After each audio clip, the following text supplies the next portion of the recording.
So we finally got to see Boruto episode 1, Boruto Naruto Next Generations, and wow. Okay, that first minute, I'm not gonna lie, if you're gonna start any type of anime or manga, especially with it being a sequel and a continuation to an already existing story, that's how you do it. I was really skeptical and nervous whether they were going to include that or not in the anime, at the very least in the beginning, because the manga did that with the very first chapter of Boruto, and then it kind of went off into doing the recap of Boruto Naruto the movie. So I was like, okay, what they're gonna do, and my gosh, my gosh. And not only was that content really interesting and exciting, it was gorgeous, the art and animation. And once again, for the people that even skipped out on the Boruto manga, this is gonna raise a lot of questions, because just the small amounts of dialogue that we got in that one, and the scenery and everything that was going on in the very first minute alone is like, okay, so for starters, who is this Kawaki guy? He clearly doesn't give a fuck about ninjutsu or ninja or anything like that, because he's like, yeah, the age of shinobi is over. So whoever he may be, yeah, dude is anti-shinobi there. And then a line that has been haunting the Naruto fandom for probably close to a year now. Whenever the Boruto manga debut, I'm going to send you the way of the 7th Hokage, meaning that Naruto seemingly died. I'm like, yo, what the fuck is going on? Honestly, that first minute, and I know I'm talking about the first minute, and obviously the whole episode can't be judged based off the first minute of that teaser of adult Boruto and this Kawaki guy. You know, you can't just say, oh, 10 out of 10 because the first minute, but it was very hype, and it was an incredible way to start off and really grab people's attention, because, the episode in and of itself, going back to the younger days of Boruto, because obviously if you've seen the Boruto movie, then you know the Boruto movie takes place in the future of this, because this first episode took place right before Boruto even got into the Ninja Academy. Boruto Naruto the movie, he's already graduated from the Ninja Academy, and he's going on missions with his team and stuff like that. So this is, kind of a prequel even to that movie content and whatnot. But like, even the stuff there was already leading into something interesting, because, again, well, let's just finish talking up about that minute. Let's talk about that real quick. And then Boruto put on the headband, and you see him and this Kawaki guy have these seals on him. Now, I'm imagining there's going to be speculation that, well, could this Kawaki guy be Denki, the new character that was introduced in the anime? I honestly don't believe so, because I think to a certain degree, even though the manga is like doing some other shit, going through the movie, and then now it's doing new content or whatever, I do believe that they're going to have some similarities, and I do think that this Kawaki guy is going to be his own dude. I don't think that that's going to be Denki. I mean, maybe you could argue if he had a time skip and he totally ratified himself and changed his name and everything, because you can see that he has problems with his father.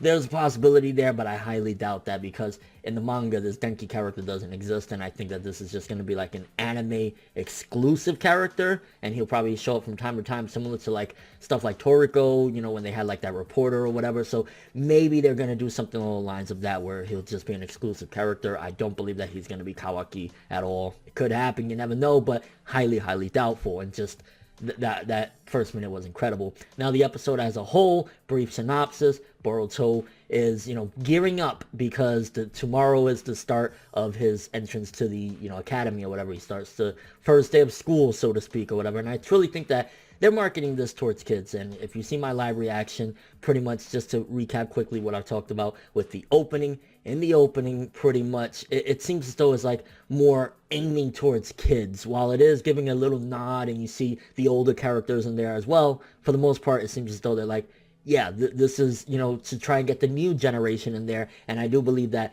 before we get to the really big shit, like what happened in the first moment, the first minute or so, we're going to have a little bit of building up so that the audience could get used to this, the kids could get attached, and then we'll get to the big stuff. So I do believe, even with the opening and everything, the colorfulness and stuff, they want to get kids involved, which isn't necessarily a bad thing if you do want kids involved, as long as, you continue to make things interesting and don't just completely pander towards a younger demographic. Because again, a lot of the people watching Boruto, bottom line, is carryovers from the original series. Yeah, there's going to be some kids that join in and see this and say, hey, this looks cool, but a lot of people like myself and many others are continuing the story. Like, okay, Shippuden ended, Boruto starts, let's watch this, whatever. And the episode in and of itself, it showcases Boruto, and he's definitely pre-Naruto, Boruto Naruto the movie, because he's like, all that character development he got in that film is non-existent, because he's, bitter towards his father not being home. You could clearly see it when he has the conversation with Himawari and Hinata. Speaking of Himawari and Hinata,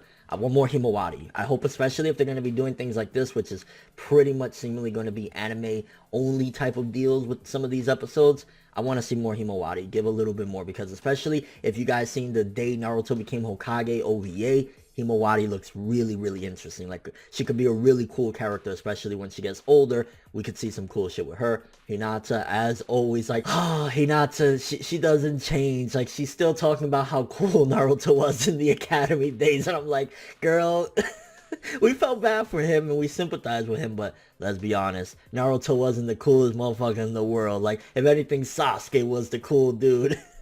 So, it's funny to see that her devotion is through the roof for Naruto no matter what. And they've been married and had kids for how many years now, and she's still, like, the same day she met Naruto, that she still is, that's my man, that's it, I don't give a fuck. So, gotta love the Hinata. And then, of course, we had Shika die, and we had a couple other characters. You can see Sarada and Chocho as well, Sarada, which, if you haven't read the manga and you don't know who Sarada is, I'm kind of like, what you been doing? You've been under a rock this entire time, or you haven't seen Boruto Naruto the movie. Yeah, you've been under a rock, bro. Like, I'm just saying. But yeah, we get to see a couple of the other characters. I think one of the main ones that we got focused in on was Shikadai, seeing that he is pretty close with Boruto, similar to Shikamaru and Naruto. So it's nice to see at the very least that even some of the characters from the olden days, their children are, friends with the new children of their friends, so nice stuff there. But the biggest, I guess, piece of information that I felt that was the most useful, because we did have the cool little train thing or whatever, but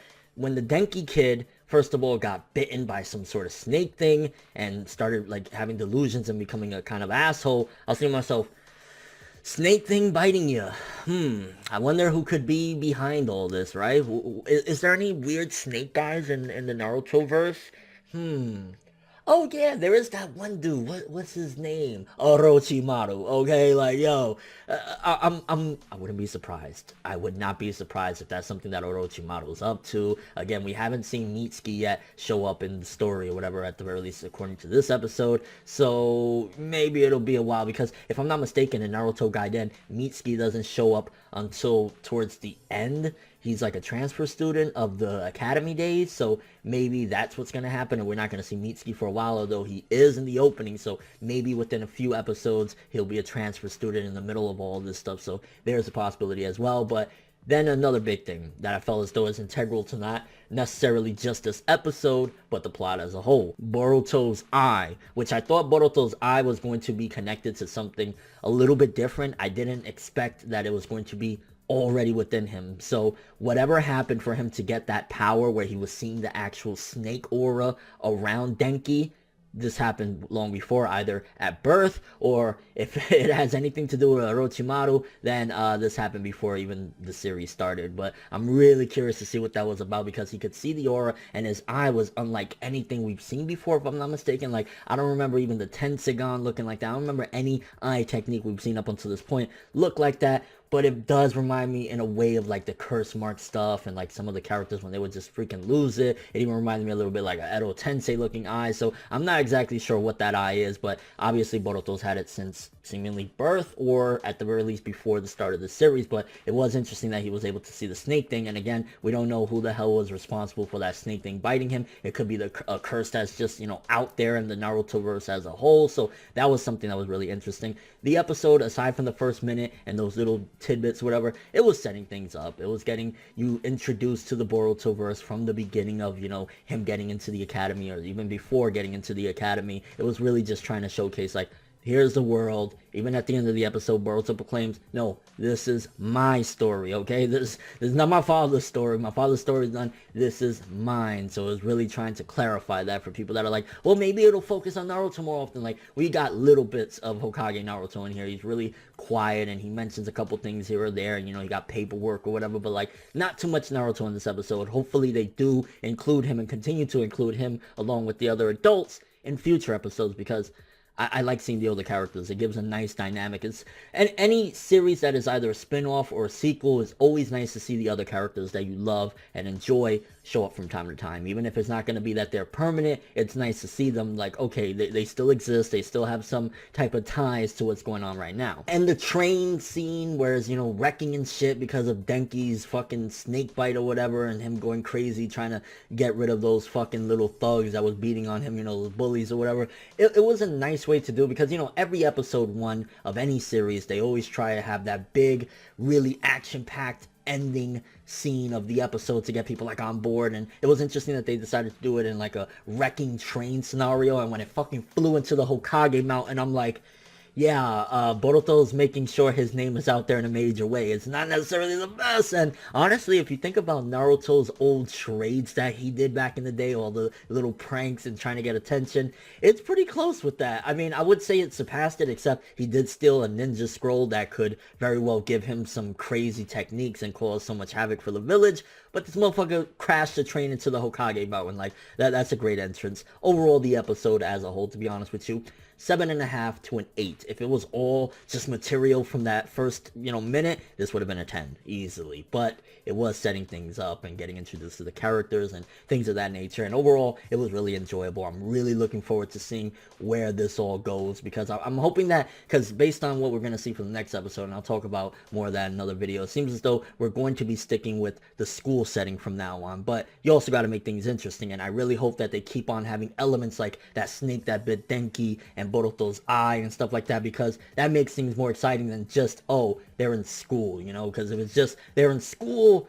is not the most exciting thing. So they need to keep elements like that in there. And, you know, art and animation throughout the episode was very consistent, very nicely done, kind of movie quality for certain parts of the episode. So yeah, honestly, great way to start Boruto. And, you know, if you're interested in Boruto and you haven't seen the first episode and, you know, big Naruto fan, I'd recommend giving it a go. It's a new journey. It's something exciting. And if you've been missing this series for a long time, there you go, Boruto. Like, I can't wait. But kind of curious what you guys think about this one. How did you feel about this first episode? Predictions and theories about what the fuck is going to go on to lead to that first minute. Do you think that there's a possibility that Kawaki is Denki? Again, I highly doubt it. I mean, it's possible. Anything's possible. I mean, fucking Kawaki could be for, you know, Sarada grown up or some shit. You know what I'm saying? Like, she has a major gender change or whatever. But, like, more than likely it's not. And how do you feel about the first episode as a whole? Do you think that it's like a great way to start things? And what is your take on like seeing all the characters? Because seemingly from what we know, Shino is going to be pretty involved out of all the adults, so it's going to be weird. But